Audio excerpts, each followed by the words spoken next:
Are you aware of the #1 misconception that homebuyers have when purchasing a home in 2024? And no, I'm not talking about the typical misconception that you need 20% down payment. Hint, you actually don't. Usually 3 to 5% is plenty.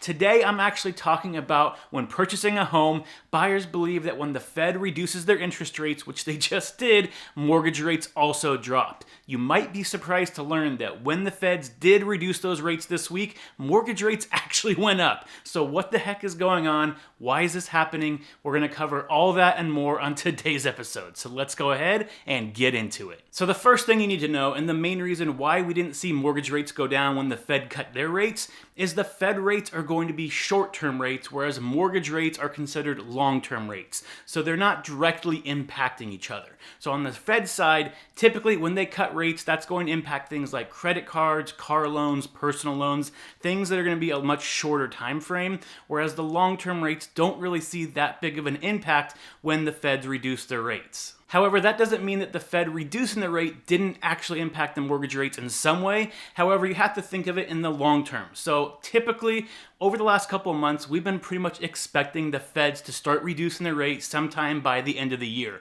So for the mortgage rate industry, these rate cuts have already been baked into the prices, which is why we've seen interest rates heading in a downward direction over the last 6 months. In the beginning of summer, we were at 7.5%, and right now we're hovering about 6.1, 6.2%, significantly lower, making homes a lot more affordable than they used to be just a couple months ago. And yes, the Feds are expected to continue reducing rates probably twice before the end of the year. Again, a lot of that is already baked into the mortgage rate, so you're not going to see a dramatic impact when the Fed decides to do so, unless they cut rates significantly more than what the market is expecting. So knowing that information, you might be thinking to yourself now, well, how do I understand where mortgage rates are going? Are they actually going to continue going down as we head through the rest of the year going into 2025? Well, there's a couple key indicators that you're going to want to watch a lot more closely to have a better idea of where mortgage rates are going to be headed in the future.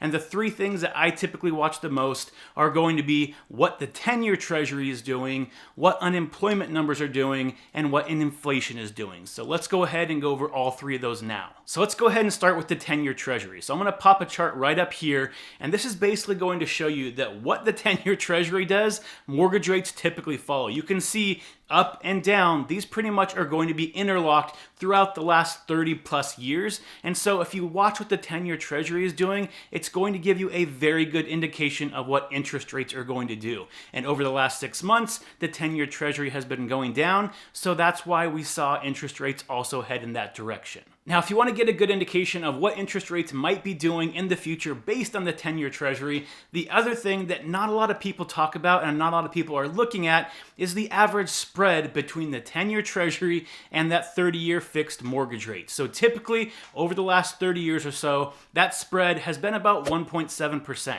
So let's say, for instance, the 10-year Treasury is at 3%. Typically, you are going to have interest rates right around 4.7%.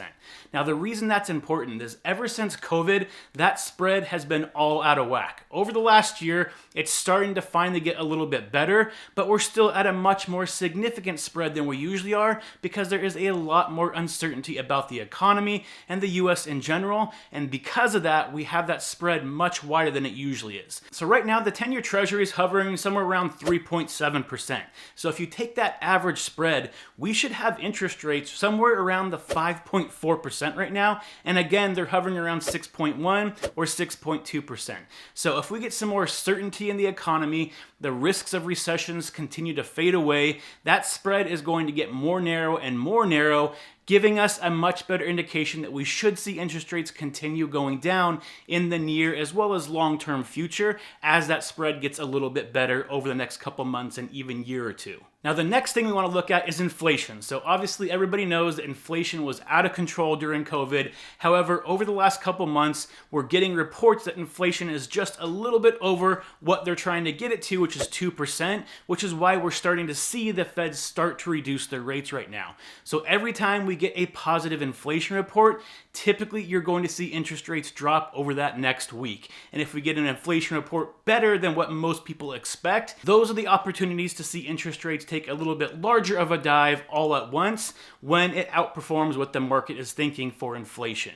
And then on the opposite side of things, unemployment. So unemployment numbers are extremely important to look at as well when you're trying to figure out where mortgage interest rates are going, because the higher unemployment is, the higher the risk of recessions are, and if there's a recession, typically the Fed's going to have to cut those interest rates faster, which over the long run is going to reduce mortgage interest rates as well. So if we get unemployment numbers that go higher than expected, that actually counterintuitively starts to drop interest rates as well. So if you get a month where inflation is low and you have unemployment going up, those are the conditions that are typically going to be best suited to see interest rates continue to go down. So although it's impossible to predict where interest rates are going to go in the future, I think we've all seen that over the last 4 years, these are some of the indicators that you can use to get a much better idea using data to figure out where things might be headed. So when those unemployment numbers come out typically once a month, as well as when the inflation numbers come out typically once a month,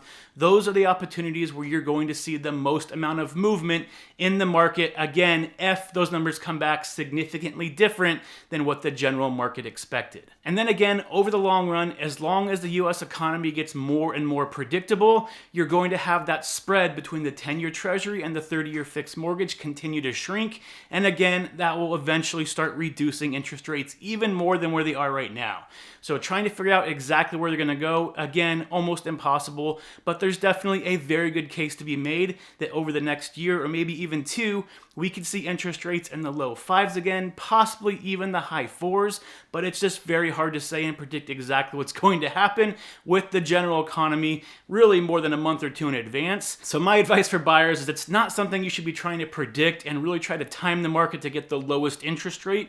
You should be looking at what you can afford now. Can you purchase a property in the neighborhood that you want to be in? Can you afford those payments? And can you see yourself living there for 5 or more years? If the answer is yes to that, and you're thinking about entering the market, then now is still a great time to enter the market. The problem with waiting until interest rates get to that low point is that every time interest rates do drop, you're going to have a lot more buyers enter the market as well, which is going to make things more competitive. Which is why I said in my last Orange County housing market update, which I'll put a link to right up here if you're watching it on YouTube, expect the housing market to most likely heat up as we head through the remainder of the year if interest rates continue to drop, which might sound odd because typically once you get into the holiday season, the winter months, that usually is the slowest time in real estate. However, if we see interest rates drop and more people are not putting their homes on the market, which typically they're not going to be doing towards the end of the year, you're going to see more buyers, less sellers, which is going to lead to a market that is more competitive than it is right now. And although we don't have weeks of data to back this up yet, we can start to see this trend emerge. So over the last week, we saw demand shoot up by about 5%, where inventory remained the same, which is making the market hotter today than it was just a week ago. And again, typically it's usually cooling down this time of year. So this is an indication that we could start seeing a trend where the market starts heating back up if interest rates continue to go down. Now, if you have been thinking of purchasing a home and you want to make sure your offer is as strong as possible in 2024, you can check out this video right here if you're watching on YouTube, where I go over the top tips that you need to write a competitive offer in today's market so that way you can get it accepted and into your new home. And if you haven't already watched the video on how commission has changed, especially for the buyer side of things for real estate agents, I highly recommend that you check out this video right here, where I'm going to go over everything you need to know about how the commission has changed and what you need to know and how to navigate it as a buyer. So until next time, stay happy, stay healthy, and I'll see you on the next show. Bye, everybody.